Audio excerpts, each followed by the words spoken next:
بارك على سيدنا محمد وعلى آله وأصحابه أجمعين. حبايب قلبي وأحلى اخوات في الدنيا، عاملين ايه؟ رب تكونوا بخير. هنعمل النهاردة مع بعض مربى الفراولة، ازاي تقعد معاكي من السنة للسنة من غير ما لونها يتغير ولا طعمها ولا ريحتها.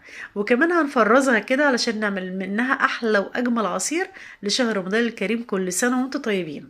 أول حاجة حبايبي، أنا معايا كمية من الفراولة. هبدأ إن أنا أشيل الثمرة الخضراء، وفي طبقة تحتها بيضة كده هنشيلها بسكينة رفيعة، وهنحط الكبيرة ببولة والصغيرة ببولة.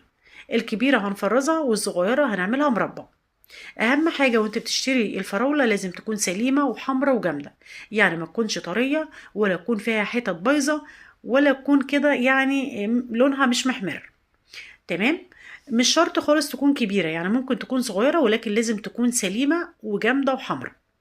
تمام. ويكون النوع السكري، سواء هتعمليها عصير أو تعمليها مربى، هاتي النوع السكري بيبقى